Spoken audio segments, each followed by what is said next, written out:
Welcome to our virtual whistle-stop walk from Cruden Bay to Longhaven. This section is from the village of Cruden Bay up to New Slains Castle. We start our walk in the car park on Main Street in Cruden Bay. The Gaelic name for the village is Croc Dane, which means slaughter of the Danes. This is because in the year 1012, the Battle of Cruden was fought by King Malcolm II of Scotland and 17-year-old Canute, son of King of Denmark and Norway. Canute was told to conquer the Scots once and for all. Malcolm started by harassing the invaders with little skirmishes and intercepting their food parties, hoping to starve them into returning to their ships. But his subjects got frustrated with this and wanted a proper fight, so a big battle ensued. Most of the officers and nobility were slain and a treaty was agreed. All the Danes were given Christian burials and a chapel was built that was dedicated to St. Olaf.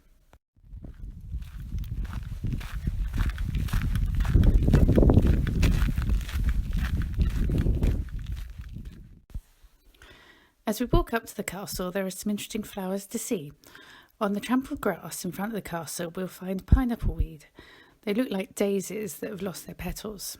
They're called pineapple weed because if you rub the flowers between your fingers, they smell of pineapple. They apparently taste of pineapple too.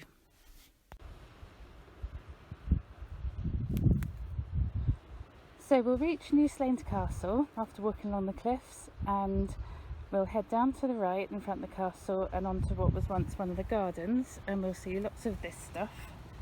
This is thrift or sea pink. It grows along the coast, whole of Aberdeenshire. You can see it's got long thin leaves, sort of got a blue tinge to them, common in plants that live by the sea. The name thrift maybe came from the leaves, in that they're very tightly packed and not very much to them. A strategy to help them survive in the salt-laden sea air. The Gaelic name for thrift means shore daisy. And as you can see here, on a different part of the coast, there's quite a lot of it. Very common and very pretty.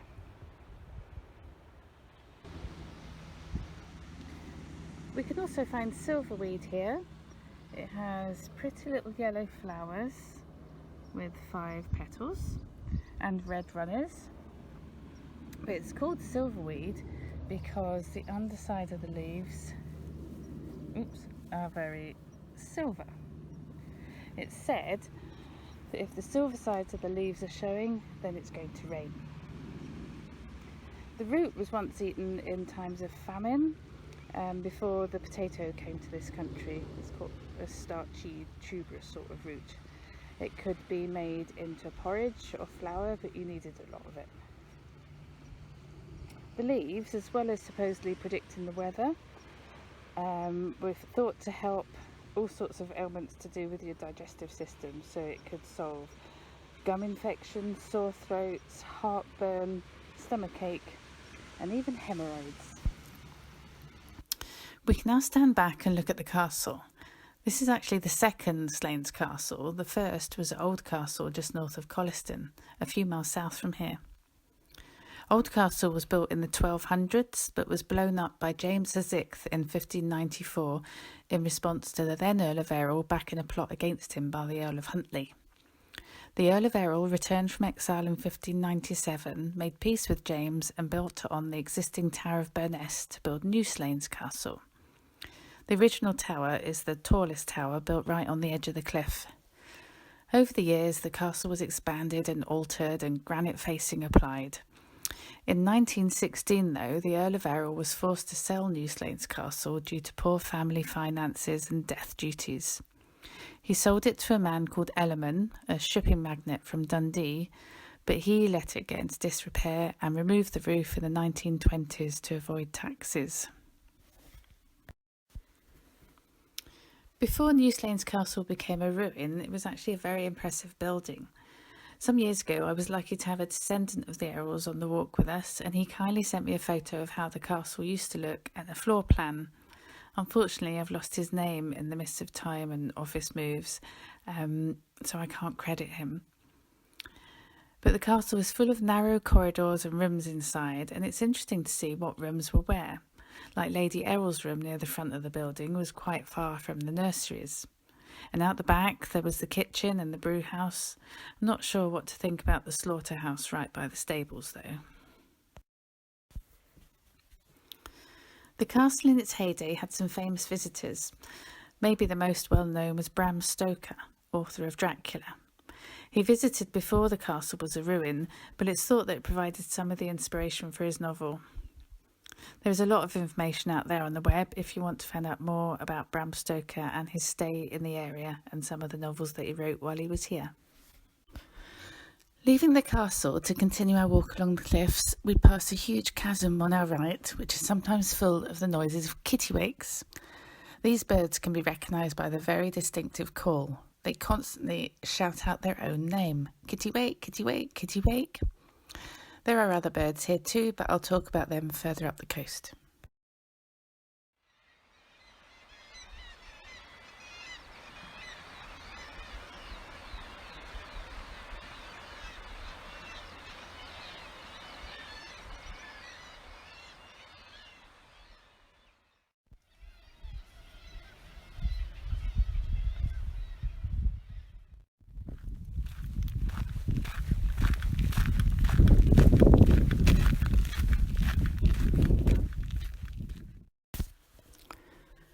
The side of the path between New Slains and the Bullers of Buchan is a carpet of campions.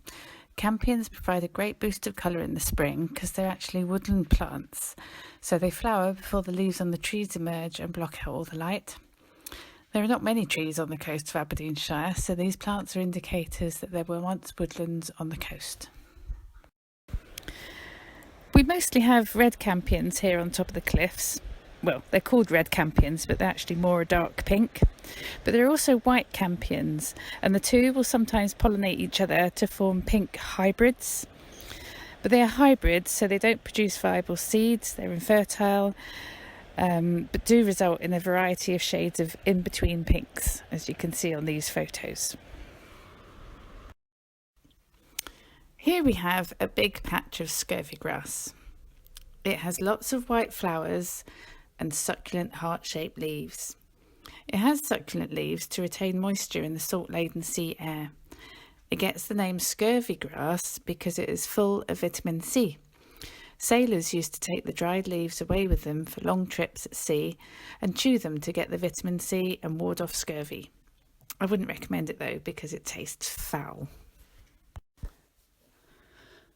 In short grassy areas we may find yellow rattle. It gets its name because the flowers are yellow, and when they're gone to seed, the seed heads rattle if you shake them. It's a partial parasite. Its roots tap into other plants' roots to gain nutrients, so it can be used to control other species. It may be planted on roadside verges to slow the growth of grass, or to help restore wildflower meadows. By taking nutrients from the grasses, it slows their growth down, allowing other species to grow. Because of the great variety and number of flowers along this stretch of the route, it's also a great place to spot butterflies and day-fly moths on a sunny day. One easily recognisable moth, which can be seen quite often on fences and the dry-stained dikes along here, is the six-spot burnet moth. With its glossy black wings and red spots, it stands out, but that's okay because the red spots indicate to predators that they really shouldn't eat the moths because they release hydrogen cyanide when they're attacked. As we keep walking towards the Bullers, we pass a big lump of rock sticking out of the sea called Dun Bay. This means yellow rock. It's actually more white than yellow as a result of all the birds sitting on it and do what birds do on it. It's a great safe place for birds because it's separate from the cliffs and there are no predators like foxes on it. For about 3 years in a row, here on the edge of the cliff looking at Dun Bay, I always used to see a puffin sat on a little ledge over the edge of the cliff that didn't mind me poking my head over the top to say hello. It's moved on now and the Bullers is a better place for spotting puffins anyway. They can be seen here at Dun Bay, but usually on the water at quite a distance. Shags and cormorants are large dark-coloured birds, both often seen standing on the rock with their wings outstretched to dry them after they've been diving in the water to catch fish. It can be hard to tell the difference between the two sometimes, especially from a distance. If you're looking through binoculars or a telescope, it's a bit easier, Then the shag has a greeny gloss to its feathers at this time of year in breeding season, and it's got a short crest that might stick up in the wind. The cormorant is a bit bigger. It has more browny black feathers, but it does have distinctive white patches under the chin and on its thigh, and that's its breeding colours. So if you can see them close enough, they're easy to tell the difference. Fulmars are one of my favourite seabirds along this part of the coast. I think they're rather attractive with their pure white heads and their big black eyes. They look a bit like gulls, but are actually more related to albatrosses. They fly with stiff, straight wings and use their big webbed feet like rudders when they're flying. It's quite easy to see that they're not gulls when they are in flight. They have what's called a tube nose. They have a gland above their nasal passage which extracts salts from seawater so that they can drink the seawater. They also have a very special defensive trick. If you ever go climbing on cliffs, be very wary of the fulmar. It will spit the stickiest, smelliest, oiliest gunk you can possibly imagine at you if you get too close to their nests. So it's to defend their nests from predators and other threats. So be careful. Here we have a patch of dog violet. It's similar to other members of the viola family, but can be recognised by its mainly bluey purple flowers, and it has heart-shaped leaves. The word dog was put in front of English names of flowers, sometimes to indicate a lesser variety of the species, so often with regards to the flower's scent. So in this case, dog violet was called dog violet because it doesn't have such a strong scent as sweet violet.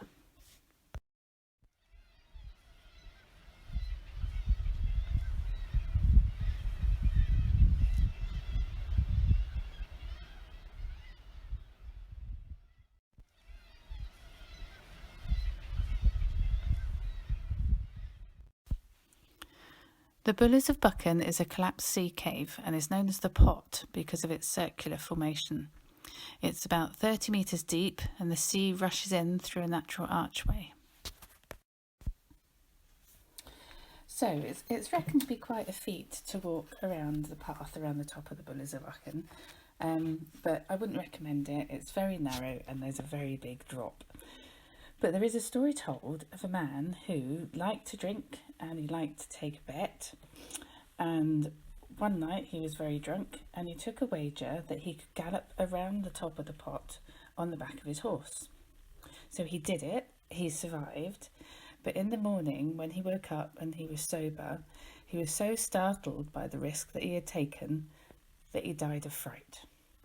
So, not to be recommended. I would recommend you just view the Bullers of Buchan from the viewing point. Here at the Bullers, we'd probably see puffins flying over the water, their wings flapping away really fast or sat on the water at some distance, gathered in rafts. But if we're lucky, we would see some a bit closer, sat on the ledges on the outside of the pot. Puffins nest in burrows on the grassy slopes, and baby puffins are called pufflings. They're easily recognisable by their colourful beaks and are sometimes called sea parrots or clowns of the sea because of their beaks. But they're only colourful in the summer. In the winter, the coloured bit fades to dull shades of grey.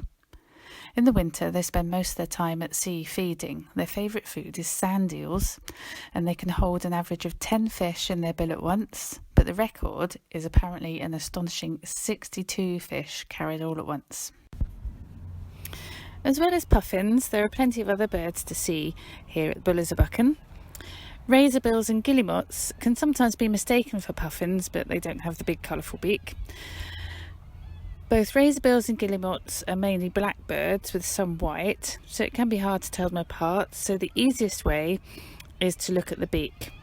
Guillemots have long pointy beaks, which really hurt and leave a big bruise if they nip you, by the way. And razorbills have shorter, curvier beaks. Guillemots tend to be communal nesters, nesting in big groups, and razorbills tend to nest further apart from each other towards the top of the cliffs. There are tens of thousands of razorbills and hundreds of thousands of guillemots on Aberdeenshire's coasts.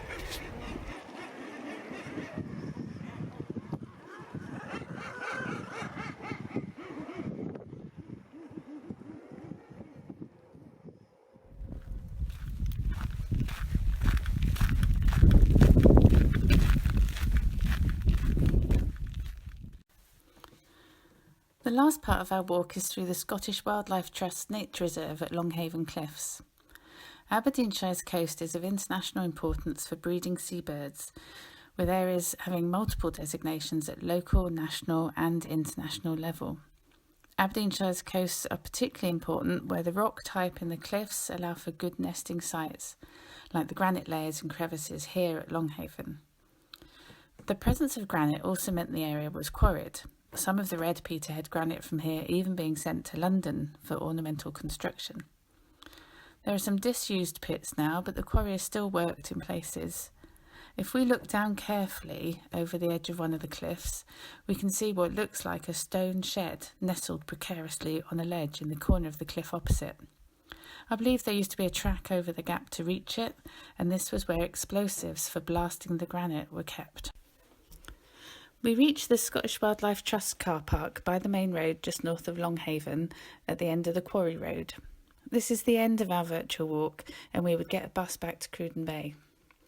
Thank you for joining me and staying to the end of the videos. The videos have just been a whistle-stop tour of this fantastic walk. When we do it for real, it takes about 4 hours, and we look at and talk about a lot more things that we'd see. Hopefully in the future you can join me on the walk for real, or use these videos as a guide to do the walk yourselves. Thank you.